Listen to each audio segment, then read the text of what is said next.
In 2023, I flew with Cebu Pacific to Tokyo, the capital of Japan.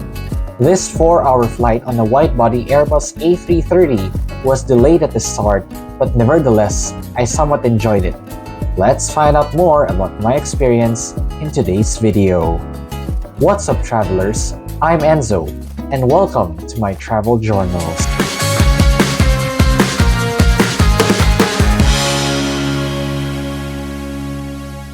A heads up and disclaimer to all viewers that this video is an old trip report that I have not published yet. I flew on this flight back in June 2023, or more than a year before this video was uploaded. Because of this, you will see people wearing face masks because such mandates were in effect until July 2023. But nevertheless, sit back, relax, and enjoy.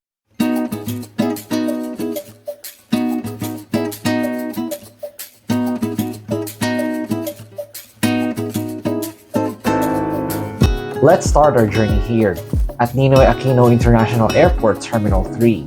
This is where Cebu Pacific operates its international flights. We arrived at 2 o'clock in the morning.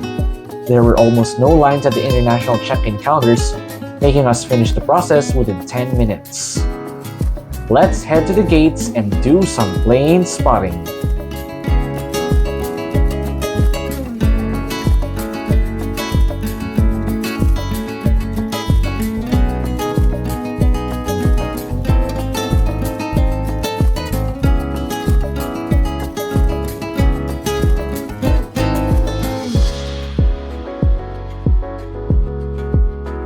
Cebu Pacific operates 2 daily flights between Manila and Tokyo.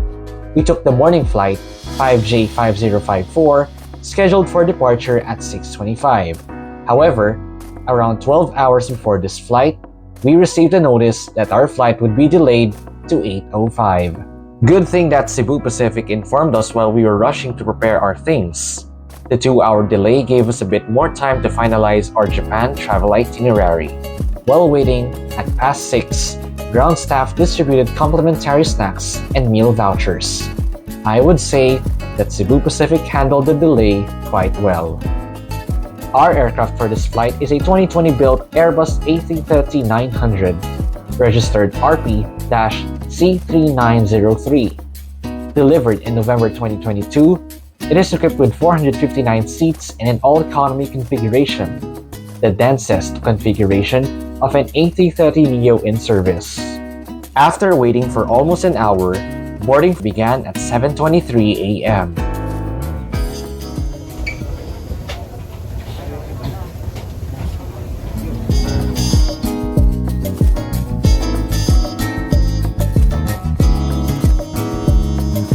I was seated at 21A, a window seat.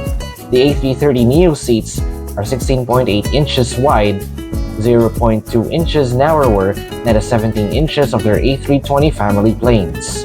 Besides it, these seats have a pitch of 30 to 31 inches.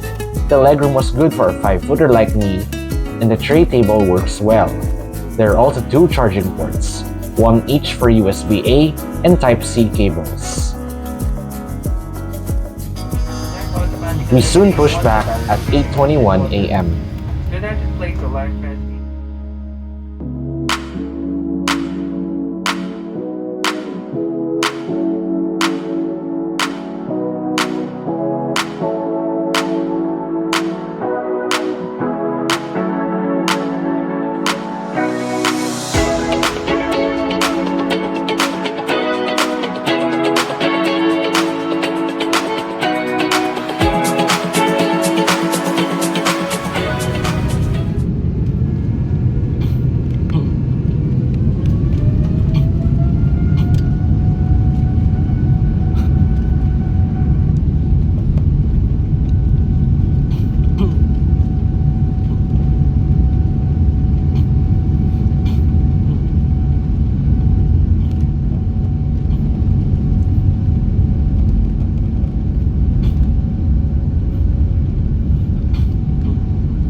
Upon reaching cruising altitude, flight attendants began serving in-flight meals.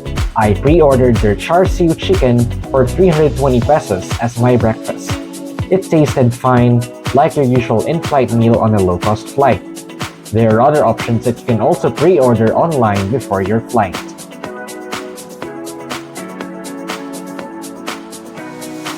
Now, let's take a look at Smile, Cebu Pacific's in-flight magazine.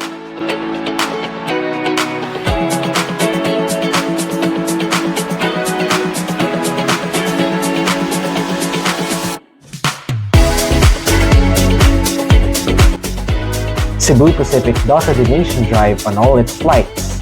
The airline is one of 8 carriers participating in the Change for Good program by UNICEF. Their participation is a very good way to help the needy. One of Cebu Pacific's ways to keep the passengers entertained is their signature fun games. The topics of these games vary per flight. Only 3 passengers win prizes by participating in the games.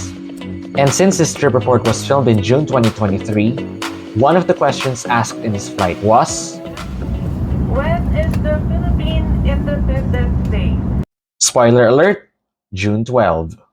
We also have a quick hand in Zone B and C. Congratulations to all. The rest of the flight was uneventful, and I took this opportunity to have some more rest before we landed.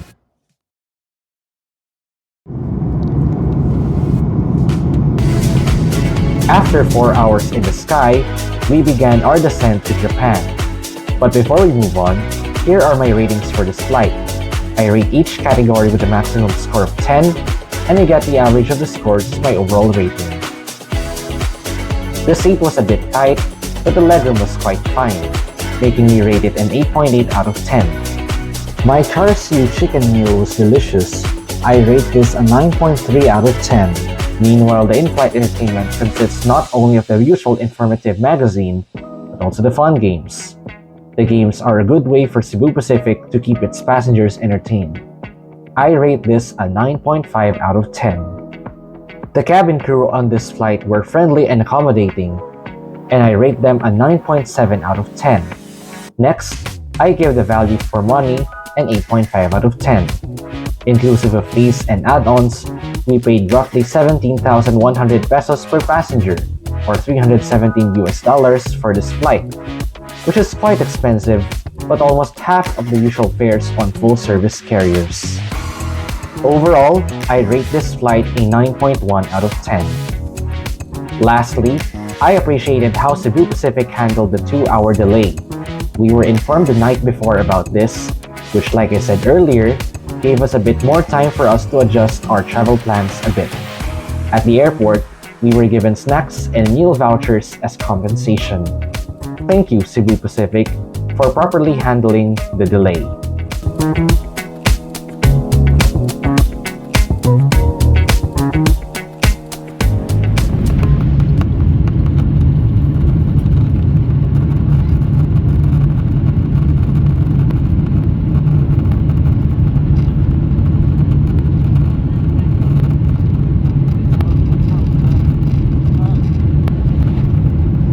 Welcome to Narita International Airport in Japan. We landed despite moderate winds at 1:46 p.m., almost 2 hours behind the original scheduled arrival. Narita is one of 2 airports serving the greater Tokyo area and is used as an international hub. The other is Haneda, located just right within Tokyo's boundaries, used mostly for domestic flights. Several low-cost carriers, including Cebu Pacific, serve Narita.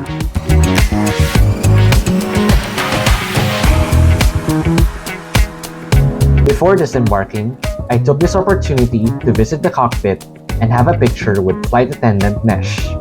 Of course, at the time of filming in June 2023, mask mandates were still in effect, hence we wore face masks.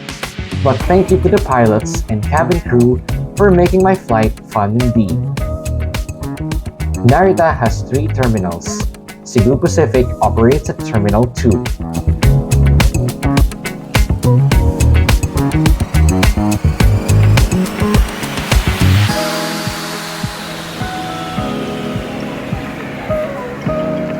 Lastly, did you know that Narita is roughly 60 kilometers away from central Tokyo? You can take either the Narita Express or the Skyliner Limited Express trains.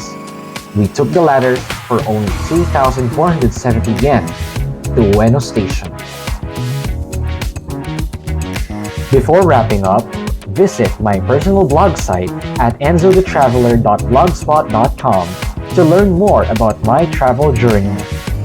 Thank you for watching this trip report, and I hope you enjoyed it. If you haven't subscribed, hit that subscribe button and click the notification bell icon to receive updates from me. Also, leave a like and share this with a friend. Once again, I'm Enzo, and see you on my next travel journal.